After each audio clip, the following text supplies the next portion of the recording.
नमस्कार साथियों, स्वागत है आपका इस वीडियो में। आज हम राजनीतिक समाजीकरण इस टॉपिक पर डिस्कस करेंगे। देखिए, राजनीतिक समाजीकरण क्या होता है, समाजीकरण क्या होता है।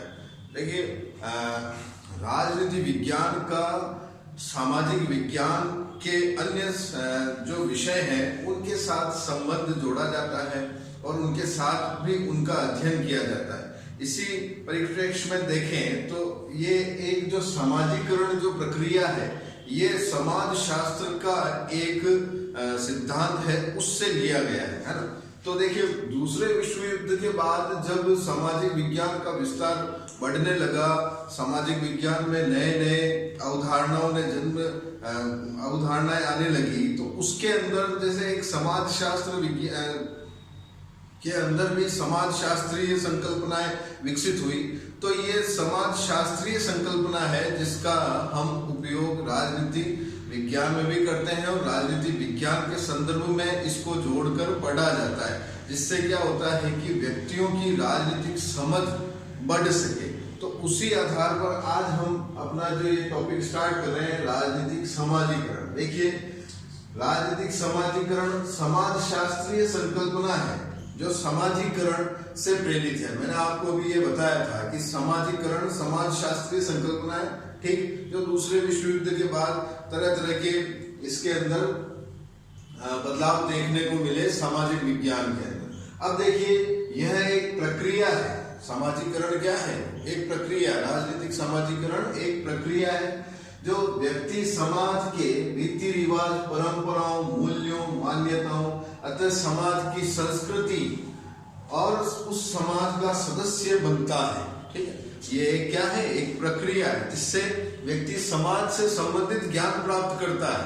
ठीक, जिसके अंदर समाज की संस्कृति आ गई, उसके रीति रिवाज आ गए, उसके क्रियाकलाप आ गए, उसके समाज के परंपराएं और विभिन्न मूल्य इसमें आ जाते हैं। फिर उसके बाद देखिए, जब ये समाजीकरण, अब ये प्रारंभिक यानी इसका जो प्रारंभ होता है वह बच्चे यानी एक छोटे बालक से स्टार्ट हो जाता है उसका समाजीकरण होना।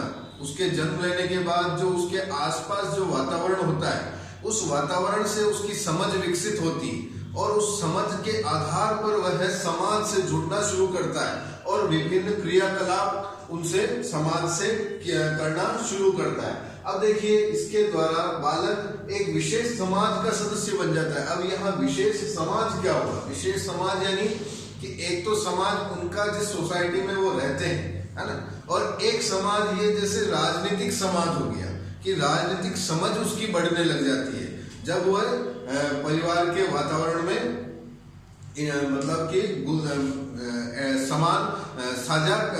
परिवार के वातावरण में वह अपने आप को कह सकते हैं कि कंफर्ट महसूस करता है और अन्य माध्यमों के लिए जुड़ना शुरू करता है। फिर उसके बाद देखते हैं, अतः जिस प्रक्रिया द्वारा व्यक्ति राजनीति के प्रति अपना ज्ञान प्राप्त करता है वह राजनीतिक समाजीकरण है ना। तो जिस प्रक्रिया द्वारा, ये एक क्रिया है, एक प्रक्रिया है ना, कि राजनीतिक समाजीकरण क्या है? एक क्रिया है जिसके द्वारा व्यक्ति राजनीतिक समाज से जुड़ता है। अभी मैंने आपको ऊपर बताया कि राजनीतिक समाज के क्या क्या क्रियाकलाप होते हैं, क्या क्या महत्वपूर्ण बातें होती हैं। ठीक, उसके आधार पर ही बालक अपना राजनीतिक समाजीकरण कर पाता है ना, राजनीतिक समाज से जुड़ पाता है, उसे समझ पाता है। ठीक, फिर उसके बाद देखते हैं, अतः ये क्या है? राजनीतिक संस्कृति को एक पीढ़ी से दूसरी पीढ़ी को हस्तांतरित करने का साधन है। राजनीतिक संस्कृति, देखिए, राजनीतिक संस्कृति मीन्स कि राजनीति के प्रति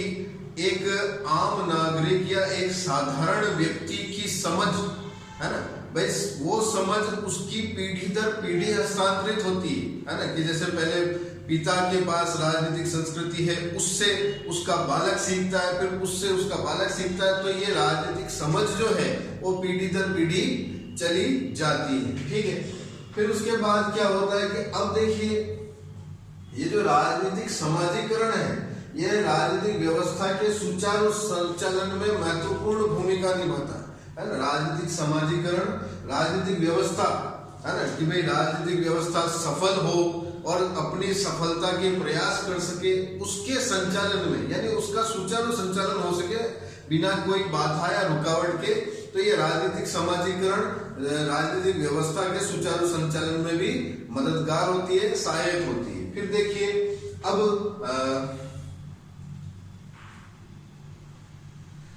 अलग अलग देशों में, विश्व के अलग अलग देशों में अलग अलग संस्कृतियां होती है। उन संस्कृतियों के आधार पर उनकी राजनीतिक समझ होती है और उस राजनीतिक समझ के द्वारा अलग अलग राजनीतिक समाजीकरण स्थापित किया जाता है। तो अब देखिए भारत के अंदर भारत की राजनीतिक संस्कृति कैसी है? लोकतांत्रिक संस्कृति है। तो यहाँ के व्यक्तियों को लोकतंत्र के प्रति समझ बढ़ाने के लिए और लोकतंत्र का पालन करने के लिए जो इनको ज्ञान दिया जाता है ना, तो वो राजनीतिक समाजीकरण के अंदर आएगा अपने भारत के अंतर्गत। देखिए भारत में राजनीतिक समाजीकरण द्वारा नागरिकों को लोकतंत्र है ना और स्वतंत्र समाज के प्रति निष्ठावान बनाने का प्रयास किया जाता है ना, कि वह एक दूसरे की स्वतंत्रता का सम्मान करना सीख सके, समानता का पालन करना सीख सके और लोकतंत्र के प्रति निष्ठावान बन सके। ऐसे यहाँ के नागरिकों को राजनीतिक समाजीकरण द्वारा शिक्षा दी जाती है। अब देखिए साम्यवादी चीन की क्या है राजनीतिक समाजीकरण की प्रक्रिया, कि वहां का जो समाज है वो एक बंद समाज है ना, और वहां की जो संस्कृति है वो साम्यवादी संस्कृति है। तो वहां के नागरिकों को वहां की व्यवस्था उस अनुरूप ढलने के लिए प्रेरित करती है और उस अनुरूप ढालने के लिए मतलब कि उन्हें आगे बढ़ाती है। ठीक है, अब देखिए ये जो राजनीतिक समाजीकरण की जो अवधारणा अभी तक हमने जो देखी है कि राजनीतिक समाजीकरण क्या है ना, तो इस राजनीतिक समाजीकरण को देने वाले या इसका प्रतिपादन करने वाले जो विद्वान थे, उन्होंने जिसने सर्वप्रथम इसकी व्याख्या की वो थे हर्बर्ट साइमन, है ना। उन विद्वान का नाम है हर्बर्ट साइमन और उनकी पुस्तक का नाम है पॉलिटिकल सोशलाइजेशन, है ना, राजनीतिक समाजीकरण उनकी पुस्तक का नाम। फिर उसके बाद देखिए आमंड और पावेल ने इसकी परिभाषा देते हुए क्या कहा कि राजनीतिक समाजीकरण वह प्रक्रिया है जिसके माध्यम से राजनीतिक संस्कृति में प्रवेश कराया जाता है, उनकी तथा उनकी राजनीतिक उद्देश्यों के प्रति अभिप्रेरणाओं को बनाया जाता है। यानी इनके कहने का अर्थ क्या हुआ कि राजनीतिक समाजीकरण वह प्रक्रिया है जिसके माध्यम से व्यक्ति को राजनीतिक संस्कृति के में प्रवेश कराया जाता है और उनको राजनीतिक उद्देश्यों के प्रति अभिप्रेरणाओं को बनाया जाता है, यानी उनको राजनीतिक व्यवस्था के प्रति अपनी समझ को विकसित कराया जाता है राजनीतिक संस्कृति के माध्यम से। ठीक है, अब देखिए कावानाद क्या कहते हैं, ये कहते हैं कि ये राजनीतिक समाजीकरण वह है जो उस प्रक्रिया का वर्णन करता है जिसके माध्यम से व्यक्ति राजनीति से संबंधित अपना ज्ञान प्राप्त करता है। देखिए राजनीति से संबंधित जिस माध्यम से व्यक्ति अपनी समझ बढ़ाता है, राजनीतिक समझ बढ़ाता है, राजनीतिक ज्ञान प्राप्त करता है, वो ही माध्यम राजनीतिक समाजीकरण है, ऐसा कह रहे हैं कावानाद। फिर उसके बाद इन परिभाषाओं को यदि देखें तो इनका एक सार यही निकल के आता है कि राजनीतिक समाजीकरण व्यक्तियों को राजनीति की शिक्षा देने का एक साधन है, माध्यम है या प्रक्रिया है। ठीक, व्यक्तियों को राजनीतिक शिक्षा देने का एक साधन है। फिर उसके बाद और राजनीतिक शिक्षा को देना और उसको विकसित करना जिससे कि वे राजनीतिक व्यवस्था के सुचारू संचालन में सहायक हो सके। ठीक है, अतः व्यक्तियों को राजनीतिक शिक्षा देना और उस शिक्षा को विकसित करना जिससे वे राजनीतिक व्यवस्था के सुचारू संचालन में सहायक हो सके, है ना। राजनीतिक व्यवस्था के अंदर के संचालन में रुकावट ना बने, बाधा ना डाले, किसी तरह के कोई विरोध प्रदर्शन ना हो, इसलिए व्यक्तियों को राजनीतिक समाजीकरण की शिक्षा देना आवश्यक होता है। ठीक, अब देखिए राजनीतिक समाजीकरण के विभिन्न साधन भी होते हैं। क्या क्या साधन होते हैं जिससे व्यक्ति की राजनीतिक समझ बढ़ती है ना, व्यक्ति की राजनीतिक समझ बढ़ती है और वो राजनीतिक व्यवस्था में पार्टिसिपेट करना शुरू करता है, प्रारंभ करता है। अब देखिए इसके अंदर भी ये जो साधन होते हैं, कुछ साधन तो औपचारिक होते हैं, कुछ अनौपचारिक होते हैं। ठीक, औपचारिक के साधनों के अंदर जैसे हम देखें तो राजनीतिक दल हो गए, शिक्षण संस्थाएं हो गई, जनसंचार के साधन हो गए, और अनौपचारिक साधनों में बात करें तो जैसे परिवार है ना, परिवार। सबसे पहले बात ही हम परिवार की कर लेते हैं। देखिए,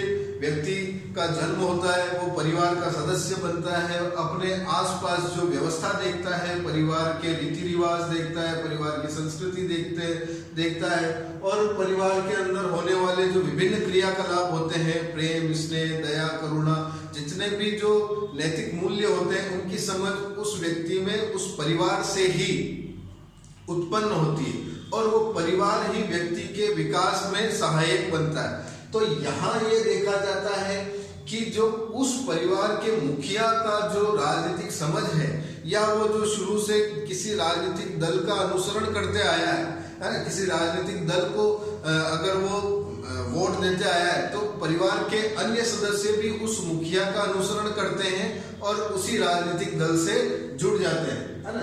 तो यहाँ कहने का अर्थ क्या हुआ, तो यहाँ प्रारंभिक समझ, व्यक्ति की प्रारंभिक समझ परिवार से प्रारंभ होती है। ठीक, अब देखिए सेकंड, शिक्षण संस्थाएं। जब व्यक्ति पढ़ने लिखने लायक हो जाता है, उसकी उम्र इतनी हो जाती है, तो फिर वो परिवार से निकलकर अन्य संस्थाओं से जुड़ता है, जिसमें पहली संस्था होती है शिक्षण संस्थाएं।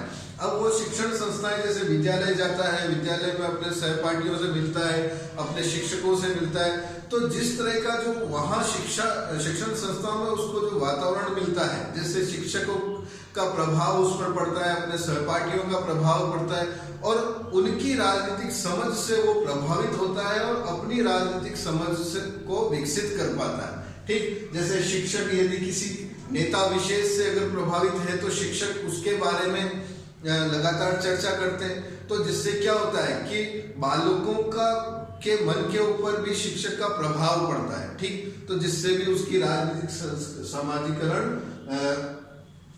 प्रारंभ होता है। अब देखिए, और ये राजनीति के अनुकूल बनाने का प्रयास करते हैं शिक्षक वर्ग भी। ठीक, अब बात करें हम जो है वो है राजनीतिक दल। राजनीतिक दल ये भी व्यक्तियों की राजनीतिक समझ को विकसित करते हैं, उनको प्रभावित करते हैं। अलग अलग राजनीतिक दलों की अलग अलग नीतियां होती है, उनकी विचारधाराएं होती है, उनके कार्यक्रम होते हैं, जिनसे प्रभावित एक साधारण व्यक्ति होता है, और उनसे प्रभावित होकर वो राजनीतिक दल का विरोध करना या समर्थन करना, ये सब समझ विकसित कर पाता है। फिर बात करते हैं राष्ट्रीय प्रतीक। देखिए, भारत को स्वतंत्रता, एक लंबे स्वतंत्रता संग्राम या आंदोलन के बाद स्वतंत्रता प्राप्त हुई। अब उसके बाद जब संविधान निर्माण हो गया, तो संविधान के अंदर कुछ राष्ट्रीय प्रतीक चिन्ह भी रखे गए, जिसके लिए जैसे कि राष्ट्रीय ध्वज, राष्ट्रीय गीत, राष्ट्रगान, और जो सेना की परेड होती है, राष्ट्रीय दिवस जो हम मनाते हैं, उसका उत्सव मनाते हैं, तो इनसे भी व्यक्ति कहीं ना कहीं अपनी राजनीतिक समझ को विकसित कर पाता है, इनसे जुड़ पाता है। ठीक, और उसके अंदर यानी देश के प्रति, राष्ट्र के प्रति अपनी आस्था को विकसित कर पाता है। तो इससे ही राजनीतिक समझ का विकास भी प्रारंभ होता है। फिर बात करें जनसंचार के साधन। देखिए, लगातार टेक्नोलॉजी में, तकनीक में विकास होता जा रहा है, तकनीक नई से नई आती जा रही है। आप जैसे मुझे इस वीडियो के माध्यम से देख रहे हैं अपने मोबाइल फोन पर, अपने लैपटॉप्स पे, तो ये क्या है, ये भी एक तकनीक का एक अच्छा उपयोग है ना। जैसे टीवी, रेडियो, इनके ऊपर लगातार राजनीति से संबंधित चर्चाएं चलती रहती है। विभिन्न समाचार चैनलों पर आप देखते हैं कि वहां पर राजनीतिक बहस भी होती है, राजनीतिक वाद विवाद भी होते हैं, और राजनीति के प्रति लोगों की समझ वहीं से ज्यादा आजकल विकसित होती है ना। कि भाई कि कोई चैनल चलाया तो किस पर किसी चुनावी चर्चा की बात हो रही है, किसी राजनीतिक चर्चा की बात हो रही है, तो वहां से व्यक्ति समझना शुरू करता है कि ये राजनीतिक समझ उसकी वहां से विकसित होती है। तो आजकल ऐसा कहा जाता है कि जो चुनाव है, भारत के अंदर जो चुनाव है, वो आजकल मीडिया के दफ्तरों में ही संपन्न हो जाते हैं। वहीं के उनकी आकलन हो जाता है, मूल्यांकन हो जाता है कि किस दल को कितना वोटिंग प्रतिशत मिलने वाला है, किसको क्या मिलने वाला है, किसको नहीं मिलने वाला है। तो ये सब हमारी ये जो साधन है राजनीतिक समाजीकरण बढ़ाने के, ये साधन हमारी राजनीतिक समझ को विकसित करते हैं। अब देखिए, अच्छा, राजनीतिक समाजीकरण किसी देश की राजनीतिक व्यवस्था को प्रभावित करने वाला एक महत्वपूर्ण कारण है ना, महत्वपूर्ण कारक है। राजनीतिक समाजीकरण देश की राजनीतिक व्यवस्था को प्रभावित करता है। जैसी व्यक्तियों की राजनीतिक समझ होगी उसी आधार पर वो अपना राजनीतिक समाजीकरण कर पाते हैं। फिर उसके बाद यह समाज की राजनीतिक संस्कृति को निर्धारित करता है ना। राजनीतिक समाजीकरण राजनीतिक संस्कृति को निर्धारित करता है। जैसे राजनीतिक संस्कृति के अंदर क्या हुआ कि जैसे अभी मैंने बताया आपको कि व्यक्ति अपने वरिष्ठ को या अपने बुजुर्गों को, अपने शिक्षकों को देखकर सीखता है और उसका अनुसरण करना सीखता है। और राजनीतिक समाजीकरण यानी ये राजनीति की समझ व्यक्ति अपने से बड़े लोगों से सीख पाता है और अपना सामंजस्य एक राजनीतिक समाज के साथ कर पाता है। तो ठीक है साथियों, आज हमने राजनीतिक समाजीकरण के इस टॉपिक पर डिस्कस किया। आप इसके नोट्स बनाएं और लगातार अध्ययन करते रहें। That's all for today. Thank you.